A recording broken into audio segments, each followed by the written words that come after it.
This is the Noob from Battlefield Friends, and you're listening to the Don't Revive Me Bro podcast, sponsored by Cheap Shark.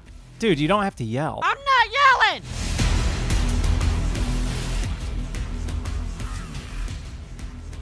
Welcome to the DRMB Community Spotlight with myself, Pixel Republic. And me, Peekaboo Bang. And in this series, we're going to take a different Battlefield community or group each week and present them to you guys. This week we're talking with Sal, aka Cyberbang3r from URockGamers. Thank you so much for joining us, Cyber. Well, thank you for having me. We had a chance to chat prior to this interview, talk a bit about community. You've got a lot of people there, a lot of servers. I imagine it has taken a long time to build up to the stature you're at right now. Yeah, URockGamers was around probably since around March of 2012. We have about 22 servers, and it's a pretty big community. We have a good base of players that have been around for a long time, since I originally left my original clan. URockGamers is you're mostly Battlefield. You had mentioned you play a few different games, but the community is mainly centered around Battlefield. Can you tell us why that is, or is there a reason you don't expand into other games? Yeah, well, what we do is, we have invested so much into Battlefield, and when you pay, a good $1,500 a month on servers, we don't like taking away from those servers. And when you start mixing other games, guys tend to not pay attention to, or ladies, they don't pay attention to the Battlefield servers as much.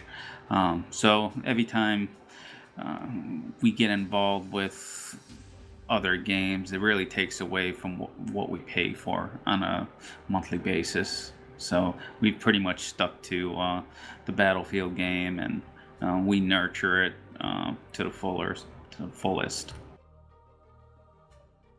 So, you guys have a very large community. Like you said, you have 22 servers that you run and keep going. What kind of support do you guys receive? The support we get are from members only. We don't get any outside help.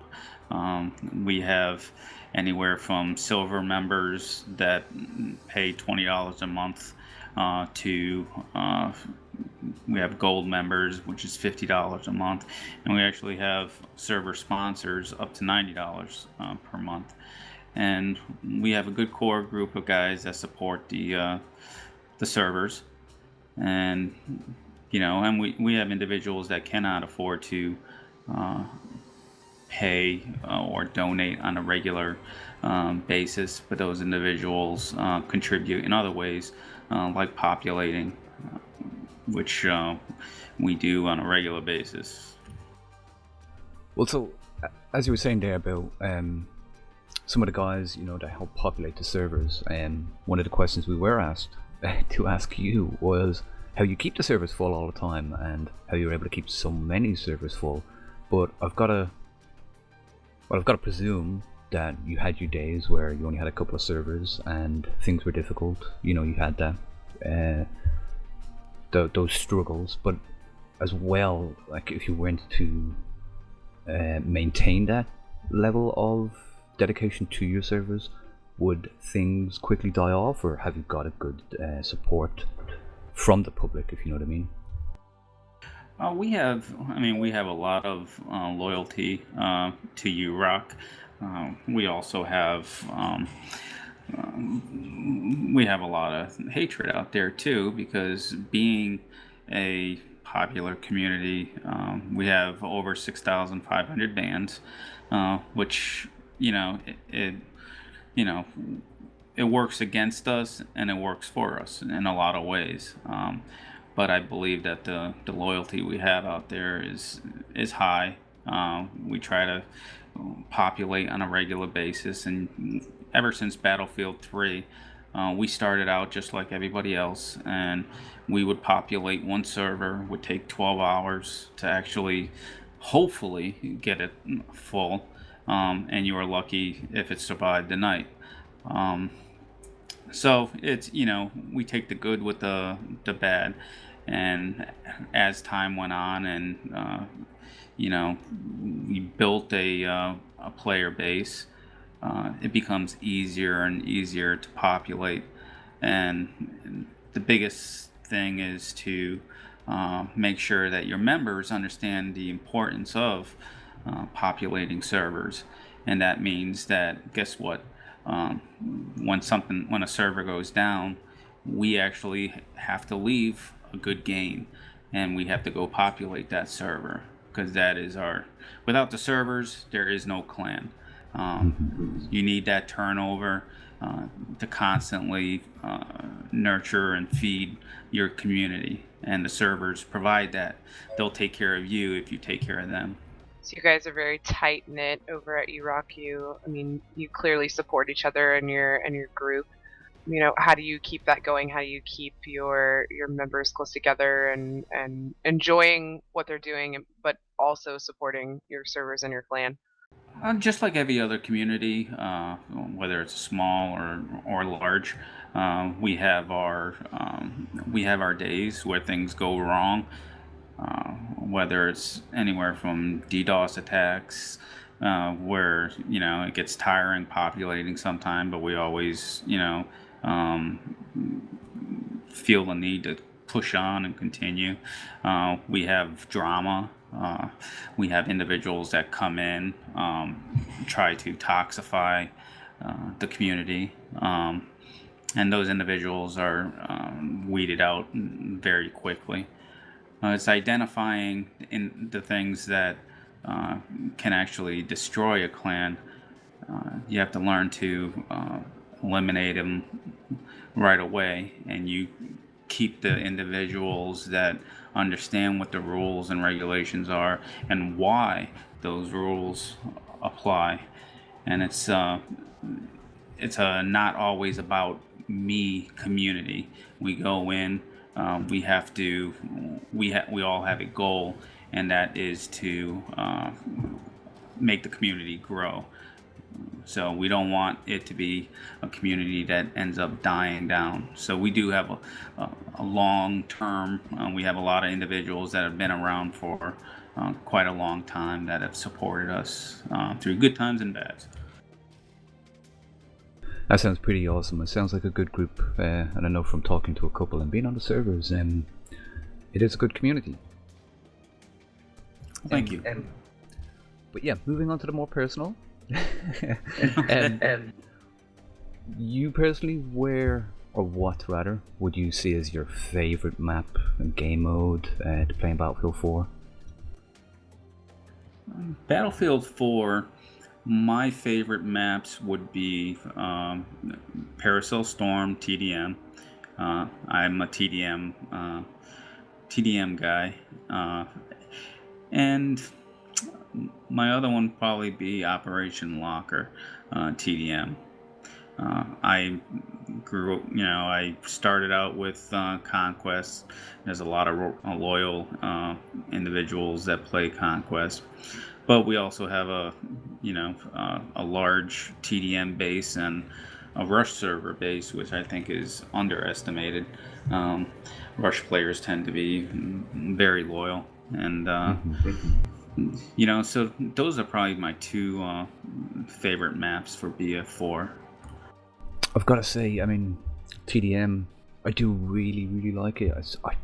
I can't love it though. I don't know why. I love that. Don't get me wrong. I love the close quarters. I love getting in there, getting right in people's faces, and the hecticness, if that's even a word, of it. Right. But I think in certain moments you can still find that in Conquest. And as well about Conquest, I love vehicles. I love tanks. Probably look at my stats and see the amount of time I've spent in a tank. I think Conquest is more strategic. You really need players to back you up, really, go for the objective and work together. And when you run many servers, a lot of times you're in and out. You populate a server, you move on. You populate a server, you move on. So it tends to be, hit and run. And I think TDM provides that by being able to go in solo, taking care of what you need to take care of, and then leaving without affecting everybody else.